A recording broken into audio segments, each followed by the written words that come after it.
allowing me to bring in forensic accountants and going through what needs to be done, which would have been a way to do it, not in the spotlight of the way. I think it would have been a better way for the company. Sent it out at 1 o'clock in the morning, Japan time. I then got up early and went to Tohoku on the Thursday, when the emails would have been opened. And it was my first time to see the coastal areas, the devastation. Very emotional just to see, this flattened landscape. And it was something which was a perspective getter. It actually took my mind off worrying about, what's going to happen when I come into the office on Friday. But 5:30 in the afternoon, when I was still in Tohoku, I got an email saying there's an emergency board meeting tomorrow, and that board meeting is to discuss serious concerns over governance.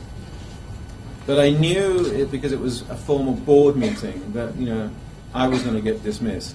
If Mori and Kikukawa were going to go quietly, they would have had a private meeting with me. Now, to sack a president of a Japanese company, if you all live and work here, you know how extraordinary an action that is. You know it's just almost unheard of. So I thought they would have been tempted, a 70-year-old man, to take a quieter way out, less limelight, but clearly not. They were more afraid of something other than me and whatever publicity I could bring to the case. So I arrived at 9 o'clock, just before 9 o'clock, into the boardroom just on 9. Mr. Mori was sitting here where Ken is. I'm sorry, because I now have to psych myself up to what followed next. And Mr. Kikukawa, as the chairman, was sitting here. But he wasn't sitting there, the chair was empty. So at 2 minutes past 9, I started to look at my watch. And 2 minutes past 9, tapping my fingers, everyone not looking, making face contact with me, eye contact with me. Mr. Mori turned around to me and said, "Michael, how was it yesterday in Tohoku? Did it affect you a lot?" And I felt this huge sense of revulsion. I really did. 30,000 people had died in the earthquake and tsunami. The pictures were still in my mind from the day before, and he was playing with me. He was humoring me with this subject, and it was the very worst subject I think he could possibly choose in the context of what he knew was going to happen. And I turned to him, and I remember vividly, and I said this yesterday, I didn't call, if I want to insult people, it goes back to being a schoolboy, I drop the Mr. or the San. So I didn't call him Mr. Mori or Mori-san. I said, "Mori," I was angry. "Mori, don't play games with me. I know what you're going to do. Just get on with it." And he scuttled off at double, running out to get Kikukawa, who eventually turns up at 7 minutes past 9. Now, in Japan, meetings start punctually. It's a discourtesy not to. Sometimes within the company, I worried a lot that was the most important part of the meeting, not the content, but that's another management story. So Kikukawa walks in, and he doesn't come to the seat. He goes to the podium with a script, a pre-prepared script. It was like he was going to give a PowerPoint presentation on sales in North Africa or something. It was odd. And he reads from it that today's board meeting to discuss serious concerns about Olympus's mergers and acquisition has been cancelled. Now, to do that outside of Japan, the legality of calling a board meeting with an agenda and then cancelling the agenda, it wouldn't be permissible, but it was. So, cancelled, and item 1 is the dismissal of Mr. Woodford as President, Representative Director, and CEO. And Mr. Woodford cannot speak because he has a vested interest in this, which again was rather, from a conflict of interest, it was rather bizarre. And almost he finished speaking, all vote, their hands went up like, children in a classroom. And again, it's quite an unsettling experience, shall we chop off his head and all of them. But the serious part is there's no thought, no consideration. It had been decided. You talk about governance. It had been pre-decided. The whole board was acting as one, united entity. Now, it wasn't something casual, including the non-execs. A huge black file. Black I chose deliberately, by the way, as the colour, because it's a black subject. With all this material and the PwC report. I mean, it's just foolhardiness in itself not to just discuss it, but they weren't prepared to do that. Second resolution, Mr. Woodford loses his directorships around the world, including Europe and America, which I chaired the board meetings in those countries. Mr. Murray will take those positions or vote. And again, this sort of... and the guy went round just counting all the hands. You know, just, there was no doubt. I mean, it was a 3-line win. Quarter past, it was over. And so I went back to my office. And this is where the story ends, because, you know, from here onwards. Came back to my office in a rush to get out. And then Hiro Karamata, the chief financial guy, came in, and I remember he was smiling. And that was very uncomfortable, someone smiling. I mean, any of you who've been in a difficult position or ever had to fire anyone, you desperately try to play everything down and be super sensitive. Always I felt, because of the threat of somebody becoming violent, being a bit cowardly in my instinct, but it just it's a delicate situation, and for the good of everyone involved, you try to... But he came in smiling, as if, you know, and said, just a few details, and can I have your 2 phones, please? And I had 2 phones, a Galaxy, which I used in Japan, and I had an iPhone, which I used in Europe. And I gave him the Galaxy, which I'd wiped beforehand, I must say. And the iPhone, I don't know who this is, but I picked up the iPhone and said, my wife could be needing to contact me. She'd be worried about events of today. And I went up to him, right up to his face, and said, "Are you going to take it off me? Are you a policeman?" Now, I'm from Liverpool, you see. In Liverpool, you do that when you're under threat. And that threw me a little bit. So, where's your computers? I had 2 Sony computers, and he knew I had 2 because I was here.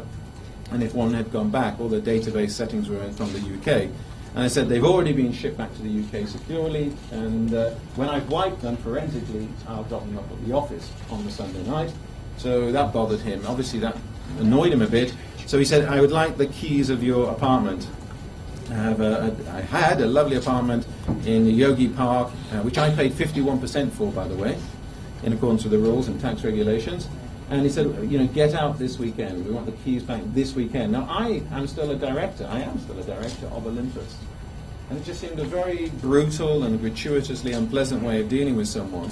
And his pièce de résistance was, and you can't use your company driver to take you to the airport. You can get the limousine bus.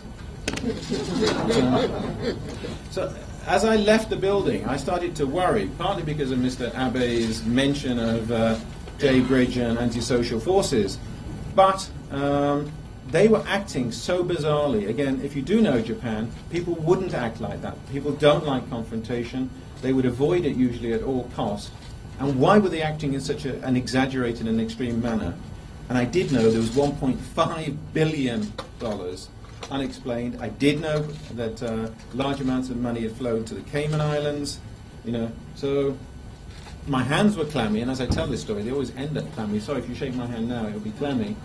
I rushed back home, packed a suitcase, and then went into Yoyogi Park, where there's a little ice cream area, where you can see all around, and there's mothers with prams and little kids, and I felt quite safe there, and phoned Jonathan Sobel. Now, he could have been on one of his many days off, because Jonathan's got a very good work-life balance, I found out since. Or he could have been working on a story in London, I don't know. But he answered the phone. He told me last night that I was lucky, because it was quite early. It was about 9:45, and usually you work late and sleep. So, and he answered the phone. I said, Jonathan, he said, oh yeah, I've just seen on the wires you've been fired, because Olympus gave a press conference at 10 o'clock. I said, well, there's a story behind that, you know. I said, well, great. He said, meet in this little cafe. And this is where the film script starts off, you know, you know. Meet him in the cafe and give him one of the black files I had. And it was indexed and very, very clear, and the key points were there. And I was desperate it got out. And he would have, I wasn't very good company. I was gibbery and anxious. He explained that he would try to get it out. I said I won't tell any other journalist, to try to motivate him, because it seemed a great story. You've got to manage everyone, and the journalists certainly manage you, I can tell you that. Guarantee you that. And I then got a taxi to Haneda. And the very first flight was to Hong Kong on Cathay Pacific. And the business class seat on the London leg was right next to the loo, which I hate. Anyone knows me, I've got this really pathological hatred of being by the loo. And I won't forget that, being by the loo. But there it is. That wasn't the important thing. When I landed in Hong Kong, I phoned Jonathan. He said, I've got these questions, blah, blah, blah, blah. And I answered them. He explained that he had to speak to Olympus, he had to speak to PwC, he had to speak to Ernst & Young, had to speak to KPMG, all the parties in it, as good journalism would dictate. Had to verify, give the other side a chance.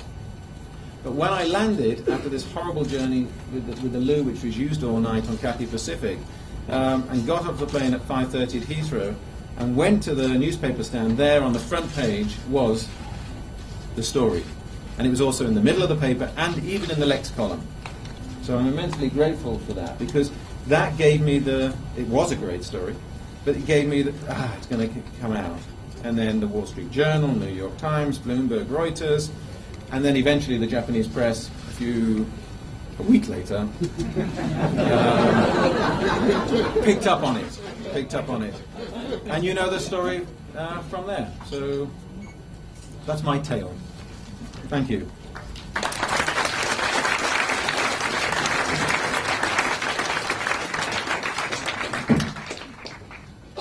Thank you very much, Michael.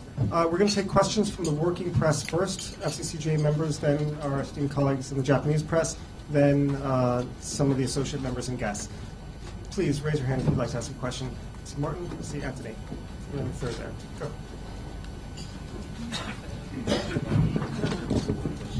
Oh yeah, and I have to limit it to one question and a short question.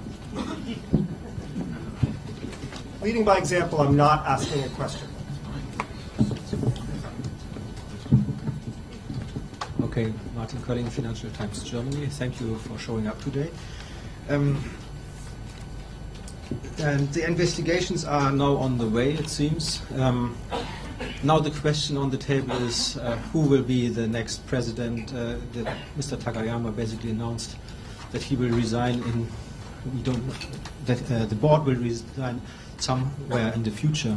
The question now is, of course, on the table who will be the next president. You already mentioned that you would be willing to take over.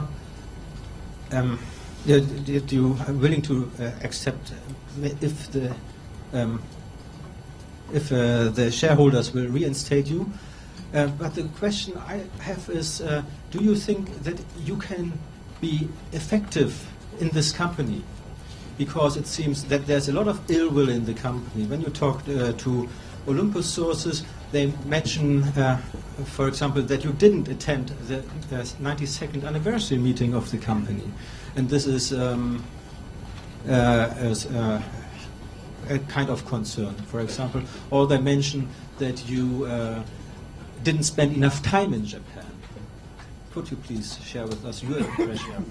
I mean, let me make it clear that I'm not obsessed about returning back. I've got a wonderful legal position, and I will be comfortably well off. We win the case. I was sacked for gross misconduct, and any of you who look at the case. So if I'm not wanted back, and it's the shareholders who will make the decision, then that's fine by me. I'm prepared to go back. I have a commitment to the employees. But it's not a sort of I've got to be an important guy going around meetings and giving press conferences. I'm very happy to go back, run my road safety charity, and enjoy time with my family and kids. And I tell you, after 8 weeks of this, it's very appealing, and there's a lot of upside to that. You have to tell me who gave you that information, because Olympus have worked very hard. If I just take the not much time, I spent over 40% of my time in Japan, more than other foreign executives. I worked like we use an expression, but I won't use that because it's not translatable. It had been agreed with Kikukawa and Mori that Olympus was going to be a global company. 70% plus of our sales is in the United States and Europe. And I said I will chair those board meetings myself. And I went on a rotation of Japan, Hamburg, New York. Rotation. Because you can issue your dictates from the office here in Tokyo, But the implementation, if you're reorganizing a worldwide business, you have to have control at the point of delivery. So I